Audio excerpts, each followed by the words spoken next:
I've been, playing around with how the Enneagram might help us better understand guilt and shame. And, and I asked myself when I was thinking about this, well, what's the opposite of guilt and what's the opposite of shame? Because maybe those will also give us some ideas about how this framework might work. And and I also realized as I was working through this, and my personal, I think it was like Emily who said that there's a few instances in her life where she said she felt some shame, but they're kind of few and far between, and that's me too. um and and I also feel the same way about guilt. So but I know there's another thing that does drive me, and that's anxiety. So really, I'm putting in anxiety into the mix of these strong underlying motivators for our feelings and behaviors. And so we'll talk about each one of those three, plus what they look like in the opposite, and then also explore how they play in problem solving. Because as that's one of the things I love playing around with, is how the Enneagram can be used as a problem solving methodology, and and so let's just explore how guilt and shame and anxiety come into problem solving as well. So let's look at some definitions. So for guilt, the came, just the dictionary definition of that is a feeling of having done wrong or failed in an obligation. And I think a few of you actually mentioned those exact same words. Um, and and I thought about, well, what would be the opposite of that?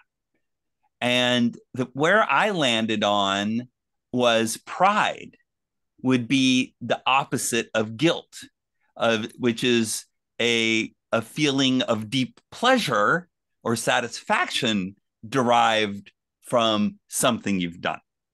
So, in that same vein, I also looked at shame. And so, shame is a painful feeling of humiliation or distress caused by consciousness of wrong or foolish behavior. And so it's a little bit different than guilt.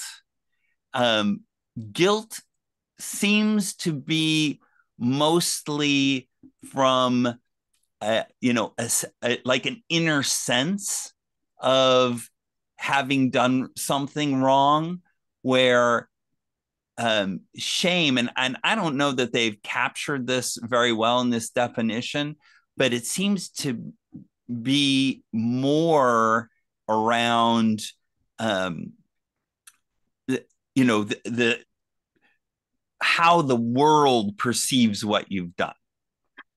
And maybe that's caught in that word humiliation, because humiliation um, is, you need to be humiliated by the outside world. You don't you don't necessarily just feel humiliated by doing something, and nobody else saw you. So I think that word humiliation in there catches that sense of being um, essentially assessed by the world for having done something wrong or foolish. And so I thought, in that term, in those terms, I thought about, well, what would be the opposite of that? And to me, the opposite would be being valued or appreciated by the world. So being recognized for one's full worth. And again, it's still in relationship to, how others are perceiving you. So that seemed to be the better definition of anti-shame. So then, and then I added one more, which is anxiety. And that was a feeling of worry, nervousness, or unease, typically about an imminent event or something with an uncertain outcome. And, as a type 6, this is definitely me.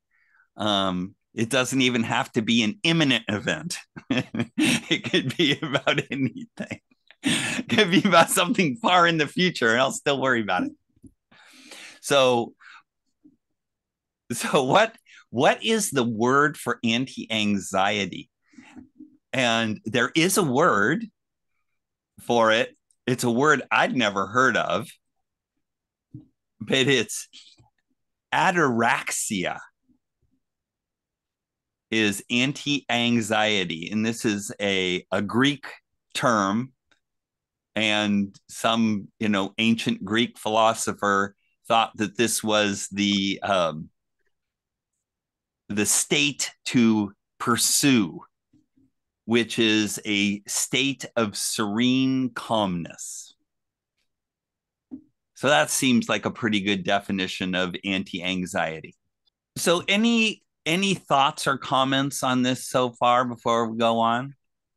Sure, I've got a couple. Sure. If you don't mind me starting. In terms of shame, from my perspective, the definition you presented here was a very external focused. It was public humiliation. It was external value. In my case, it's a very internal thing. It's me judging myself. It's me valuing myself. Now, it can manifest itself as the latter, but I think it's the deep-seated part feels more an internal part. And then in your just now, anti-anxiety, I like this new word. I'm also wondering if confidence would be another sort of anti-anxiety. That's confidence that things are going to work out, that everything is great, that things are okay. That's one step beyond calmness. It is, I'm excited things are going, things will work out. I don't know if that could fit in as well. Yeah. Good thoughts. Yeah, I'll have to think about confidence. Confidence can be used in a lot of different ways. And you can be anxious and confident at the same time. Look at me. I can be confident, but I'll still be anxious. Matt, right. Part of the anxiety, there's like 6 defined types of anxiety that's under the DSM code of psychology. So it's a wide variety of anxiety. Right. Yeah. So even anxiety, there's a lot of different modes of it. Yeah. Then I asked myself, who feels guilt, shame, and anxiety most acutely? This is something where, based on what I'm hearing, I hear the ones that was a very common theme for them. Unfortunately, we don't have any 2s here tonight. But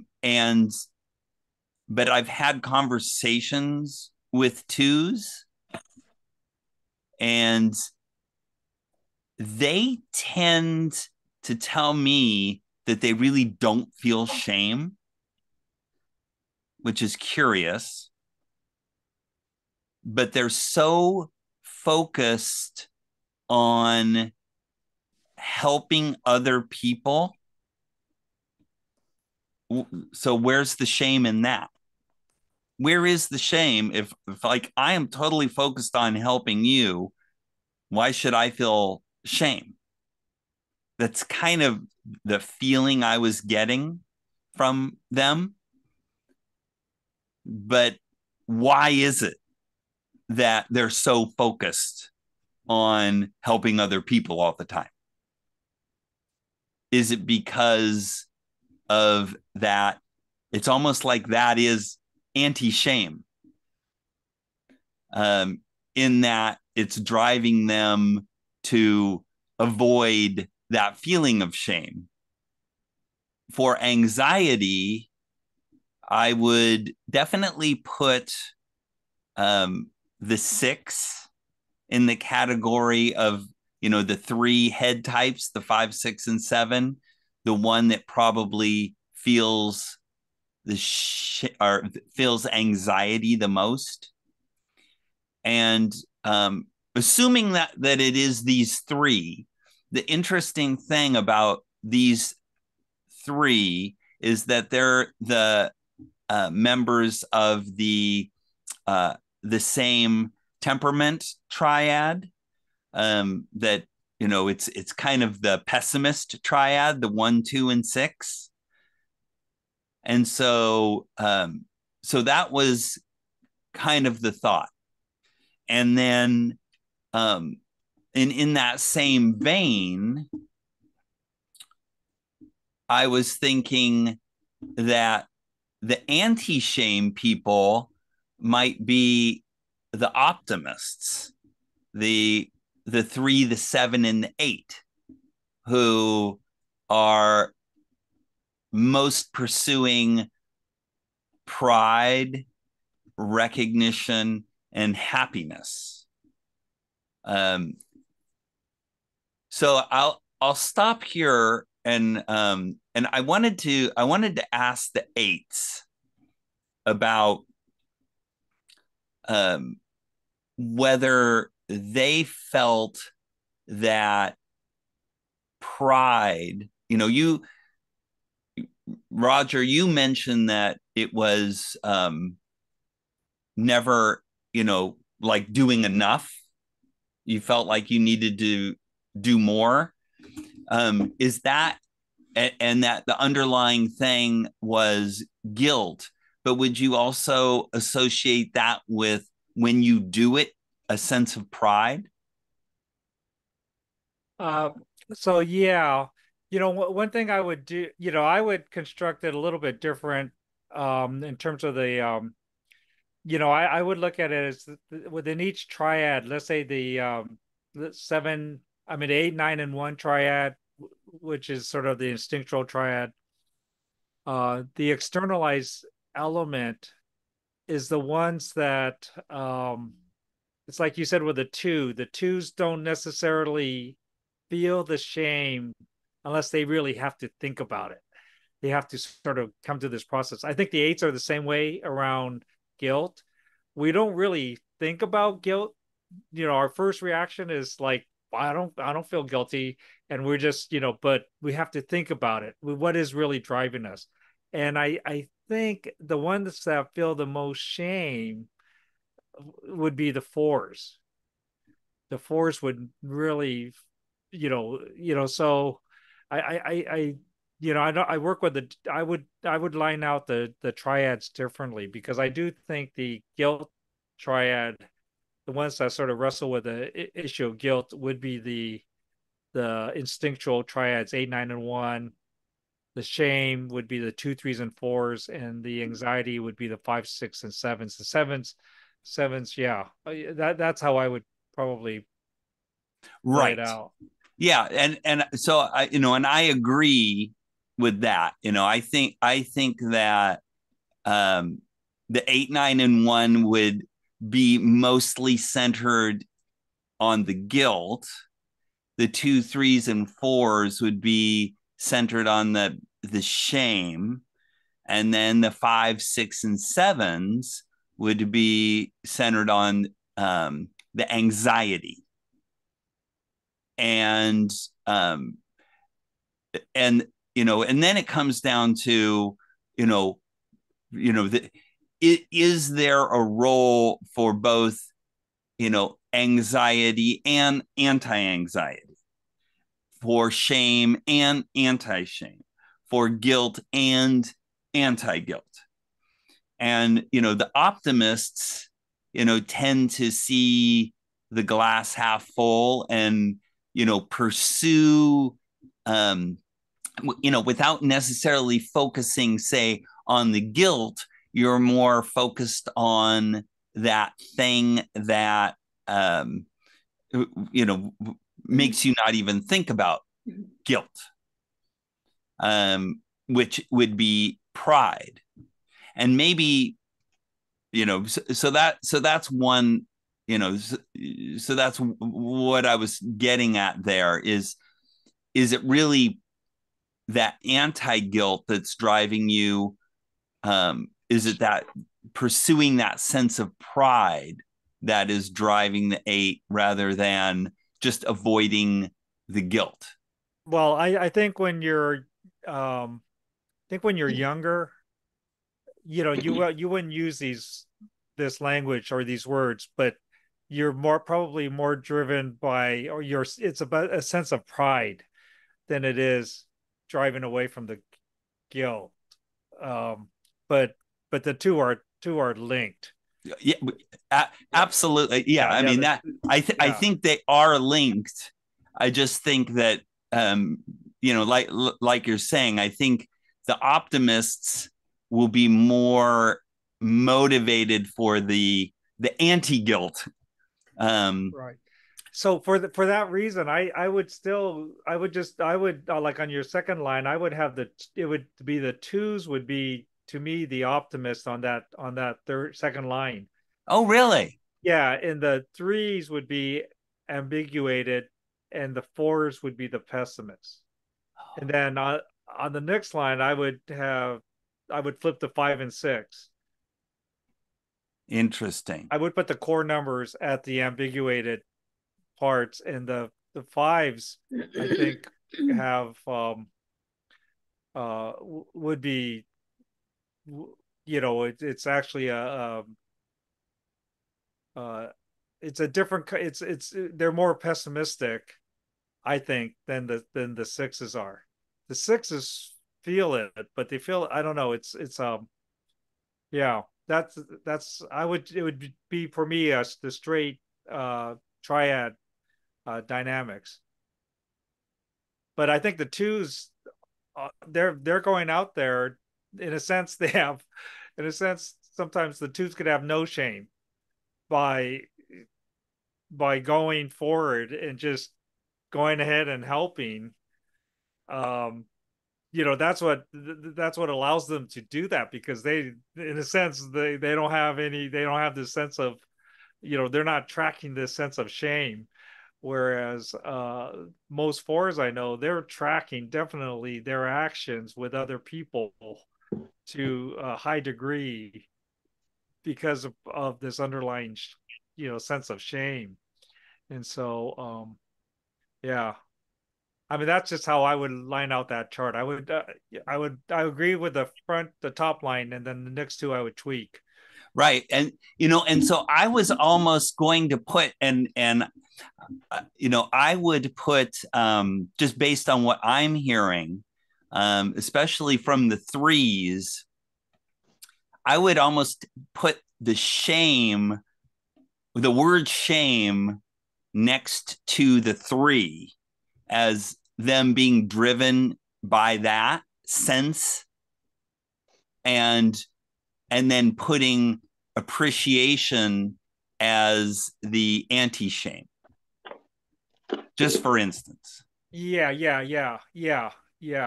And that's kind of how I started it. And but then I'm like, I wasn't sure because I hadn't talked to any threes until tonight about this. But then since they were very adamant about feeling shame, so I think that's probably where I'll end up putting it. But let's ask the threes for a second here. When you feel that sense of shame, is it something that you're actually feeling and trying to avoid, or how is that like influencing you, and how are you like processing and feeling that? Oh, so let me think about that for a second. What I was going to jump in and say first was, I can see threes on both ends of this. When I first met Matt, which was many decades ago, I felt no shame, and I wasn't aware of no shame. Right? I would not have said I felt any shame. I would not have said that shame had any role in my life whatsoever. And what I strived to do was to be valued and recognized for all the great things that I could do and do. Right. So very much, where you show here, that was who I was. Right. As I've gotten older and sort of, realized that there were, flaws in the system, I realized that there is a lot of this internal shame, and that's what's motivating me to seek external value, was to compensate for this internal shame. And once I address the internal shame, I can release that desire to earn external value, because I'm no longer looking to justify, my shame and to prove that I'm a good person, because I can do that internally. So in that sense, I'm very much on where the two is. I'm very driven by shame. So it really kind of depends on what level you're talking about, and what stage in one's life. For me, right, at least, where I sit. That may have addressed your question as well. Does that help? Yeah, it does. Yeah. Satya, do you have any thoughts you want to add to that? Yes. See, you put the 3 on the optimist, and yeah, it's not not for me. So rather than more the pessimist side. Interesting. Yeah, so the optimist and pessimist and ambiguated, these are Enneagram triads, and they're the temperament triads. And so the 8, the 3, and the 7 tend to be on the optimistic side, and the 1, the 2, and the 3, and the 6 tend to be on the pessimistic side, and the 4, the 5, and the 9 are balanced. So these are prefrontal cortex, and this is Peter's work, where you have a dominance on one side of your prefrontal cortex or the other, and so the interesting thing about the ambiguated people is that they can balance both, and they can feel both, but we'll come back to that in a second. It's really interesting how I think when we're young, we look at things one way, and then as we get older, we kind of do a little self-examination and figure out what's really underlying that. So I think, Scott, you brought that up, and Roger, you brought that up. But I'm really interested in going back to Sakai at this point, and asking you whether you feel like you fit in with the guilt group more, or the shame group, or the anxiety group, or Or do you feel it all because you're ambiguated? I'd say more shame and guilt, but yeah, not so much anxiety. Okay. Shame is a little bit more, yeah, I guess it's like situation specific as well. But when I think of shame, I think of it as like not over something I've done, but just who I am, like how I think of myself as a person. So like ashamed of myself versus something I did. So yeah, I don't know if that answers your question. So I feel a little bit of shame and guilt, but I think what motivates me more is probably shame. And is that, and so this is actually one of the things I kind of want to understand is that does your shame make you feel humiliated?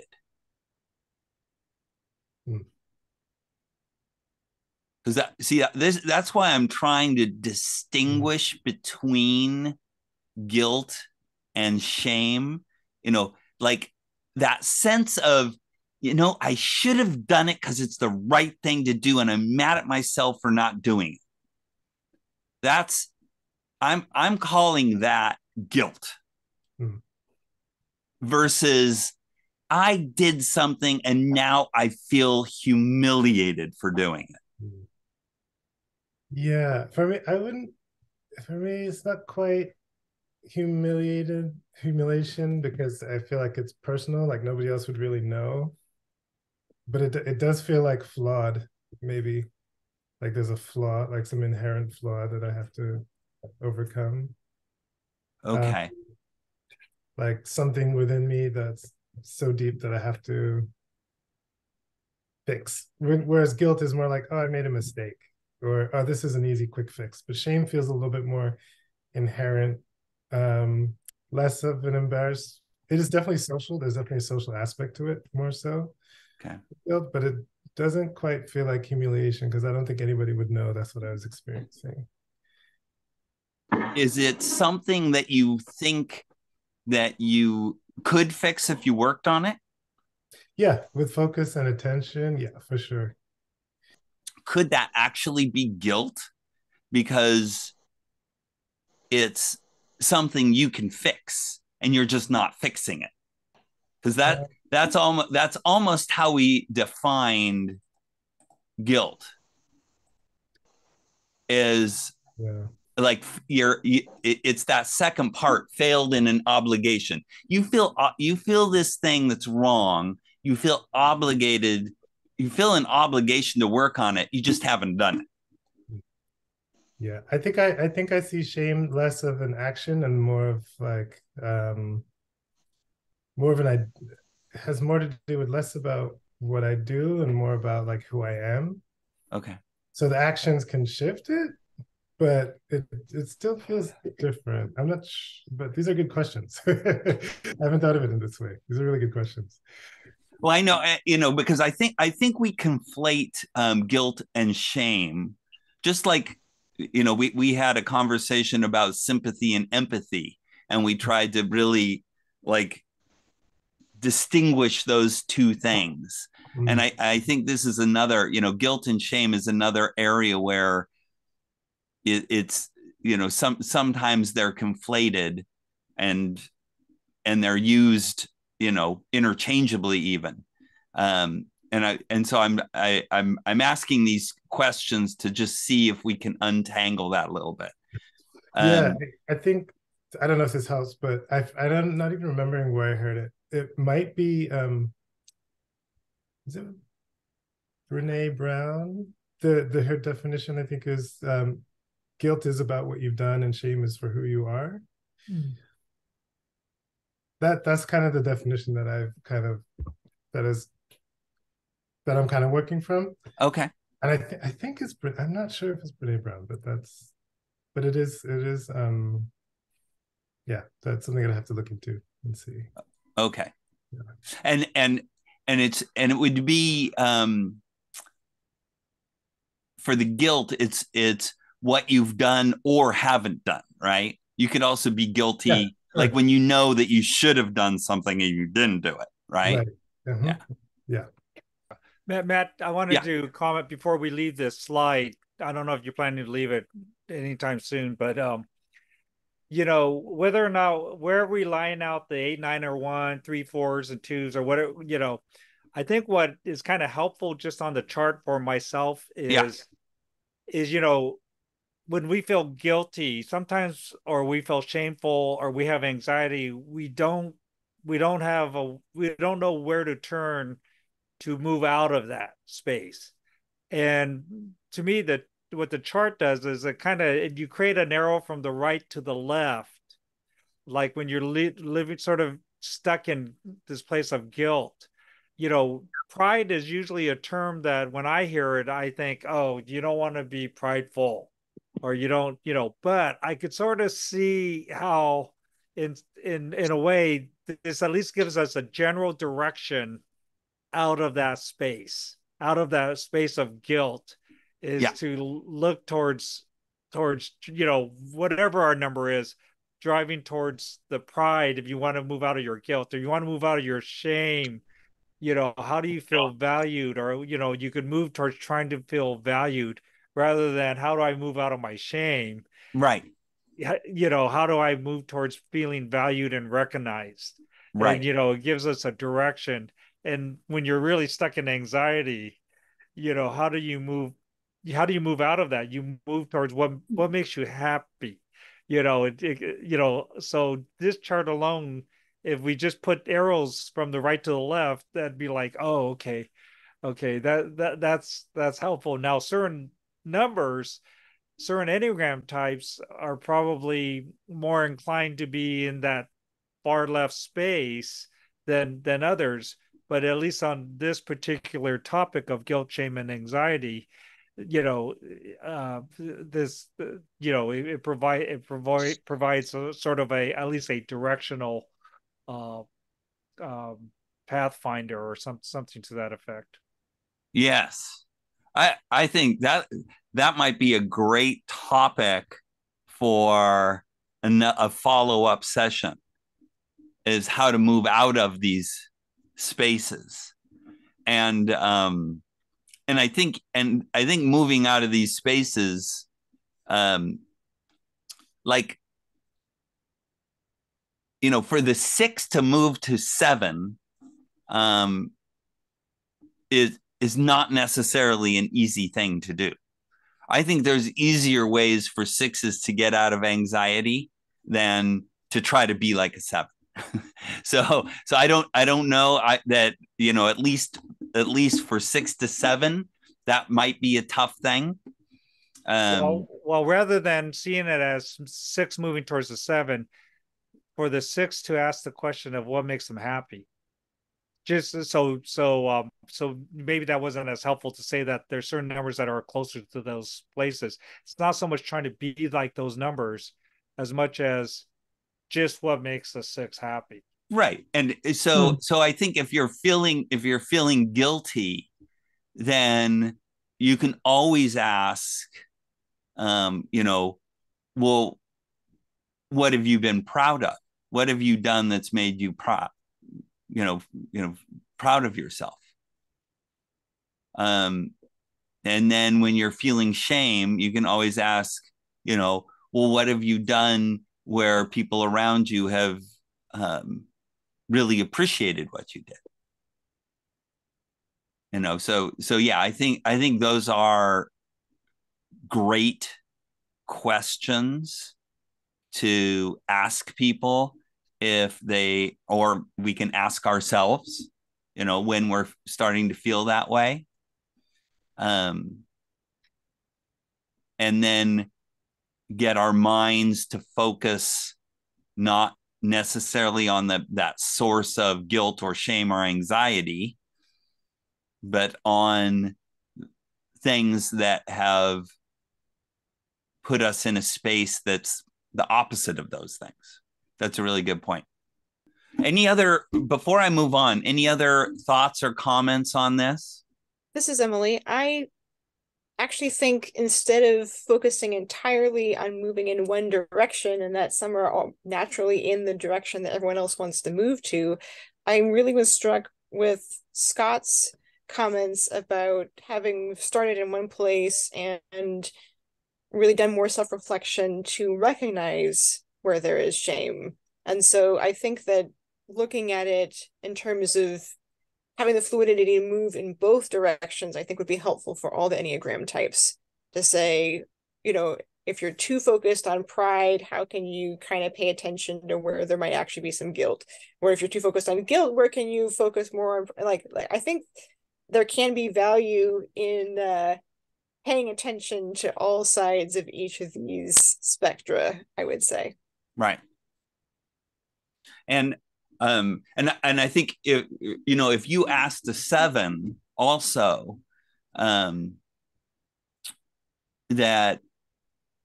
especially a younger 7, they probably wouldn't necessarily associate with anxiety until they got older and realized, oh, that is the underlying thing here. Whereas like for the ones, when did you start to associate some of the that feeling of that inner critical voice with a sense of guilt? I mean, you all really emphasized that and brought it up. When do you think you made that connection? Very early? Boy, I really don't know when I would have started naming it as guilt.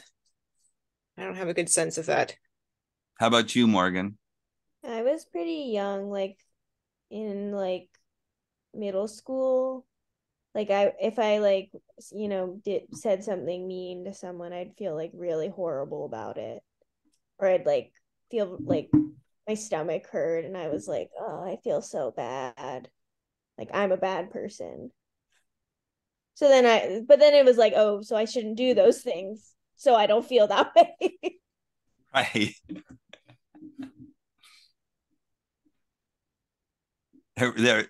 They're very strong socializing forces. Guilt, shame, and anxiety. Yeah, I like Emily's point that it's not necessarily,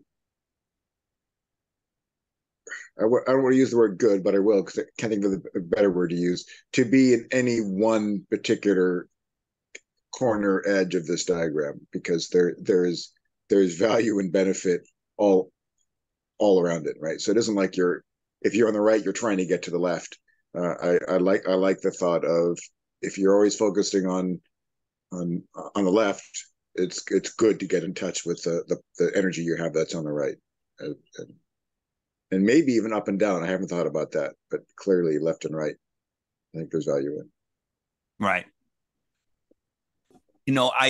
I was thinking about this in terms of problem solving, and for those of you who aren't familiar with using the Enneagram as a problem solving tool, the reason, one of the reasons why the Enneagram types are numbers is because that's the order in which those dynamics show up in problem solving.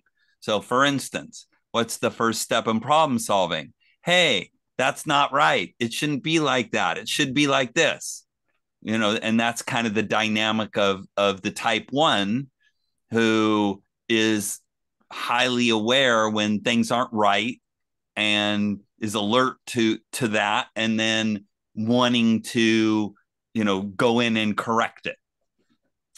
And so it was really interesting to me to see that the first 2 steps in problem solving, both the 1 and the 2, are in the pessimist triad, and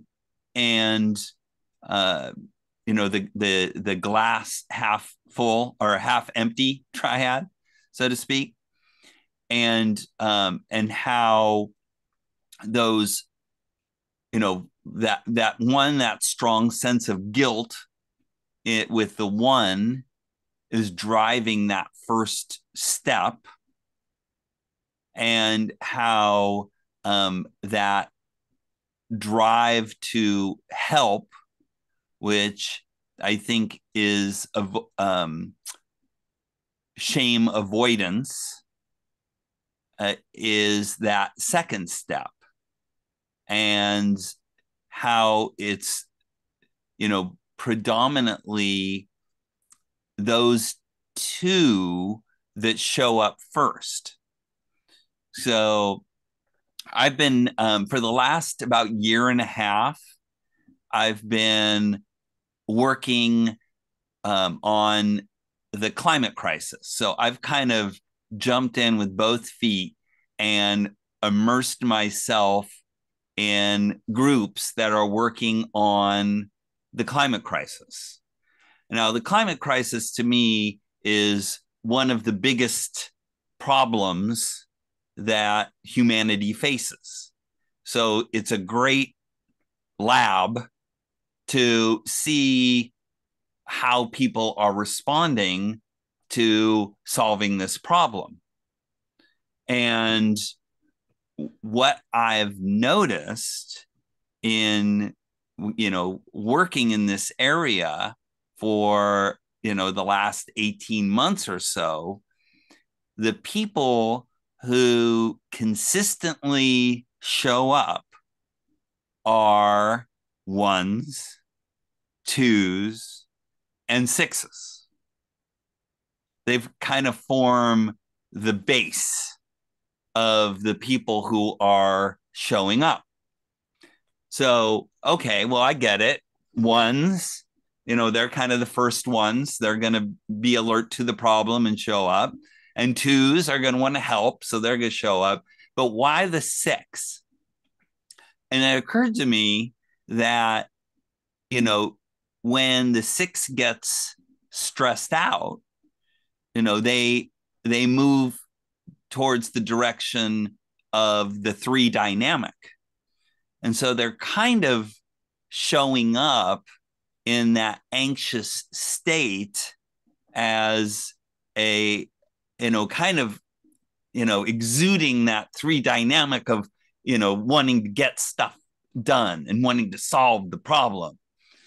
And so, it kind of made sense to me how you had, those three types that consistently show up, and how each one of those types, certainly, I'm getting the sense that guilt probably, really drives the ones, and that shame really drives the twos, and anxiety really drives the sixes.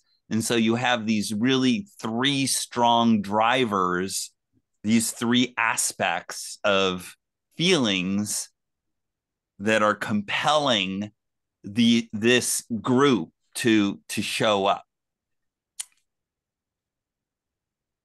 The other,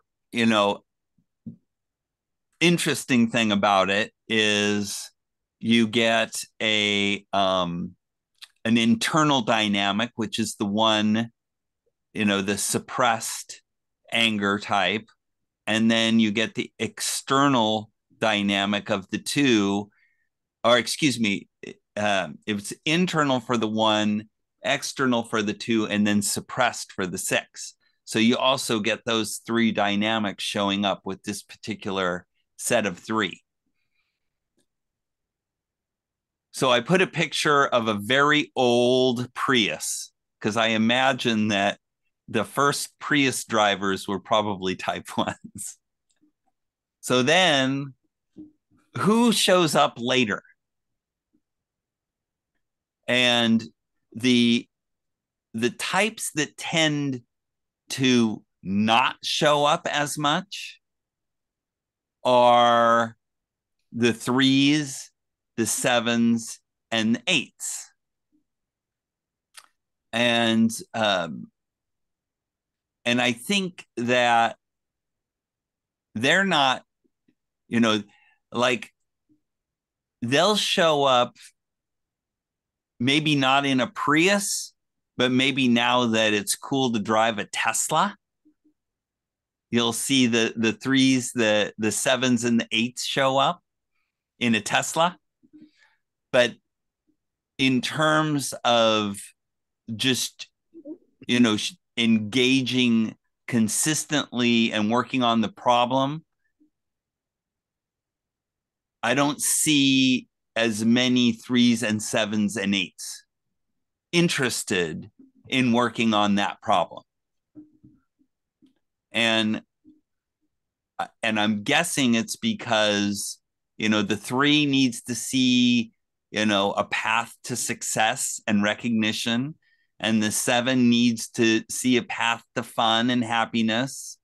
And the eight needs to see a path to a prideful accomplishment. And maybe they're just not seeing it yet, which is why they tend not to show up. But there is a group that does show up, and that's the ambiguated folks. And they kind of come in and out. They're less consistent, and they will tend to kind of gauge the community. And the fours are kind of oscillating back and forth between engaging and not engaging with the community. And the fives seem to be, oscillating back and forth between, can I do something fun like a seven? Or is it, I just feel anxious like the six and I want to do something. And then the nines, I really haven't had much experience with nines showing up. So, but, I guess that it would be somewhere around processing guilt and pride that would encourage them to show up as well. What do you think, Scott? I was wondering if that was coming. This makes sense. That's why I don't have any comments to add. I like the idea, and I can certainly identify as a three. Yeah, I want to know that I can either make a difference or that there's some chance of success, that there's a path to having a successful outcome. And if I don't see that, I'm less likely to jump into a problem. I love a problem where I can see, oh, here's a problem I can fix. I know how to do it. I just got to do it. Boom, I'm on it. Right? These complex things sometimes can be, challenging because they're complex. But even then, they're usually, I can see an endpoint. Right. Right. So for me, that makes sense, and the rest of this as well. Matt, when I look at this, the first two slides, make sense. But the third one, I think I feel like it is the context in which this is applied. It's the context of people showing up to a group setting to solve this problem, whereas I almost feel like for the fours and fives and the nines, the fact that it's a group setting creates a different dynamic at play than trying to solve the problem at hand. Whereas if you were just to talk about climate change, I think a five would deal with it maybe much more individually than showing up as part of a group process to tackle the issue of climate change.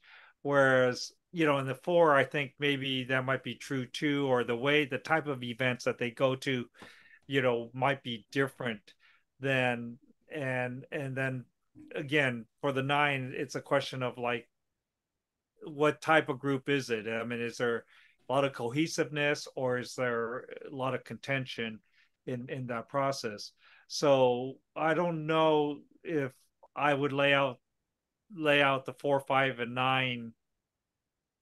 I think there's as much question about the nature of the group and the fact that it is a group that comes into play with those particular Enneagram types. Yeah. Well, I do notice that you will get, like, I'll have 4s. So I have a climate group, and I get 4s to show up occasionally. I get 5s to show up occasionally. I attend other climate groups, and I notice that 4s and 5s show up there. I know one climate group that's led by a 5, and it's a book club. So, that's like the perfect thing for that's like my symbol for the 5 is a book, right? So of course the 5 is going to be doing the book club.